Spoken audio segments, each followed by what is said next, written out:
Hello दोस्तों, स्वागत है आपको हमारा एक न्यू वीडियो में। दोस्तों, इस वीडियो में हम बताने वाले हैं कि पंजाब नेशनल बैंक का थ्रेशोल्ड लिमिट बढ़ाने वाला जो फॉर्म है इसे कैसे भरना है और इसके साथ क्या क्या कागज़ लगेंगे। दोस्तों, सभी बैंक अकाउंट के लिए एक साल के लिए एक थ्रेशोल्ड लिमिट दिया जाता है। जैसे आपका थ्रेशोल्ड लिमिट पार हो जाता है, यानी आपका अकाउंट में कुछ ज़्यादा ही ट्रांजेक्शन हो जाता है, तो आपका बैंक अकाउंट को फ्रीज कर दिया जाता है। ठीक है, उसके बाद आप अपना अकाउंट से कोई सा भी पैसा नहीं उठा सकते हो, यूपीआई वगैरह नहीं कर सकते हो, बैंक चले जाएंगे। उसके बाद आपको ये फॉर्म भरना पड़ता है। तो सबसे पहले यहाँ पे देख पाएंगे नेम ऑफ द ब्रांच, यानी आपका बैंक का ब्रांच जिस जगह पर है उस जगह का नाम आपको अंग्रेजी का कैपिटल लेटर में यहाँ पे लिख देना है। उसके बाद यहाँ पे है कस्टमर आईडी। कस्टमर आईडी या फिर कस्टमर नंबर दोनों एक ही है। ये आपका बैंक का पासबुक के फ्रंट पेज में लिखा हुआ देख सकते हो, वहाँ से देख के पूरा कस्टमर आईडी यहाँ पे लिख देना है। मैं क्रॉस मार के रखा हुआ अपना प्राइवेसी की वजह से, लेकिन आपका कस्टमर आईडी पूरा लिख देना है। उसके बाद यहाँ पे है name of the account holder. दोस्तों, जिसका नाम पे अकाउंट है, यानी जिसका ये खाता है, उसका पूरा नाम अंग्रेजी का कैपिटल लेटर में यहाँ पे लिख देना है। उसके बाद यहाँ पे है अकाउंट नंबर। अकाउंट नंबर भी आपका बैंक का पासबुक का फ्रंट पेज में लिखा हुआ देख सकते हो, वहाँ से देख के आपका अकाउंट नंबर पूरा लिख देना है। नेक्स्ट यहाँ पे है एड्रेस। दोस्तों, आपका जो घर का पता है वो इस बॉक्स में लिख देना है। आपका घर का पता आधार कार्ड को देखकर बहुत ही अच्छे से आप अपना एड्रेस को यहाँ पे लिख सकते हो। उसके बाद यहाँ पे है एड्रेस प्रूफ। दोस्तों, अपना एड्रेस प्रूफ के लिए बैंक कुछ ऑप्शन देता है, जैसे कि आप पासपोर्ट दे सकते हो, आधार कार्ड दे सकते हो, वोटर आईडी दे सकते हो, राशन कार्ड दे सकते हो। इनमें से कोई सा भी एक डॉक्यूमेंट्स देना है आपको एड्रेस प्रूफ के लिए। हम लोग यहाँ पे आधार कार्ड देना चाहेंगे, लिख दिया हो आधार कार्ड। नेक्स्ट यहाँ पे देख पाएंगे पैन नंबर। दोस्तों, आपका पैन कार्ड के ऊपर आपका पैन नंबर लिखा हुआ देख सकते हो, वहाँ से देख के आपका पैन कार्ड का नंबर यहाँ पे लिख देना है पूरा। मैं यहाँ पे क्रॉस मार के रखा हूँ प्राइवेसी की वजह से, आपको पूरा लिख देना है। उसके बाद यहाँ पे है मोबाइल नंबर। दोस्तों, आपका इस अकाउंट के साथ जो मोबाइल नंबर रजिस्टर है, यानी जो मोबाइल नंबर लिंक है, उस मोबाइल नंबर को आपको यहाँ पे डाल देना है पूरा।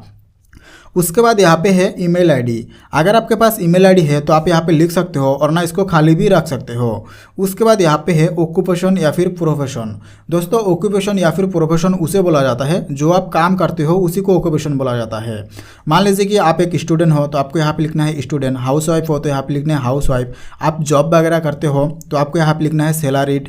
आपका कोई खुद का दुकान है या फिर आप खुद का कोई बिजनेस, छोटा मोटा बिजनेस करते हो, भले ही वो रजिस्टर ना हो सरकार में, ठीक है, आपका कोई सा भी अपना काम हो तो आपको यहाँ पे लिखना है सेल्फ एम्प्लॉयड।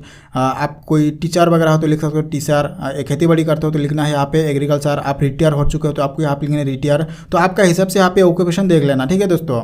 उसके बाद यहाँ पे है ओल्ड एनुअल इनकम। तो आपका जो पुराना वाला एक साल का इनकम था, जैसे कि आपका पहले एक साल में कितना इनकम आ रहा था, उसको ओल्ड एनुअल इनकम बोला जाता है, वो आपको यहाँ पे लिख देना है। उसके बाद यहाँ पे है न्यू एनुअल इनकम। दोस्तों, आपका जो पुराना वाला इनकम था, जरूर इससे आपका अभी का जो इनकम है वो बड़ा होगा, तभी तो है आपका अकाउंट में कुछ ज़्यादा ही ट्रांजैक्शन हुआ है, इसीलिए आपका थ्रेशोल्ड लिमिट पार हुआ है। तो अभी का जो आपका न्यू एनुअल इनकम है उसका डिटेल्स यहाँ पे भर देना होगा। जैसे कि ए नंबर पे है एनुअल इनकम टर्नओवर। तो मान लीजिए कि आप कोई खुद का बिजनेस करते हो, यहाँ पे लिखे हो सेल्फ एम्प्लॉयड या फिर बिजनेसमैन यहाँ पे लिखे हो, ठीक है।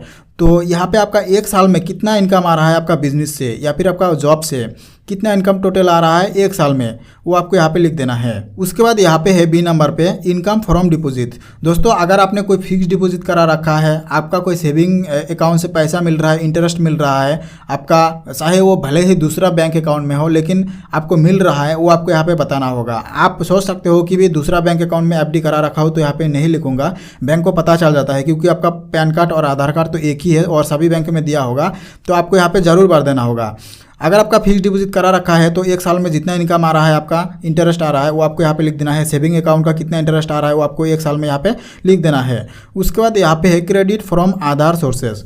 दोस्तों, मान लीजिए कि आपका कोई एक्स्ट्रा इनकम हो, जैसे कि आपका कोई रूम भाड़ा पे दिए हो, आपका कोई कार हो उसको रेंट पे लगाया हो, आपका कोई सा भी एक्स्ट्रा इनकम हो, जैसे कि आप ट्रेडिंग वगैरह करते हो, तो आपको एक साल में कितना एक्स्ट्रा इनकम आ रहा है वो आपको यहाँ पे लिख देना है, ठीक है। उसके बाद यहाँ पे है टोटल इनकम और टर्नओवर। दोस्तों, यहाँ पे जो तीन ऑप्शन दिया गया है, इन तीनों को मिलाकर टोटल आपका कितना इनकम आ रहा है एक साल में, वो आपको यहाँ पे लिख देना है टोटल। ये तीनों को प्लस करके यहाँ पे टोटल लिख देना है। उसके बाद यहाँ पे देख पाएंगे reason for increasing threshold limit. तो आप अपना थ्रेशोल्ड लिमिट को क्यों बढ़ाना चाहते हो वो आपको बैंक को बताना है, ठीक है।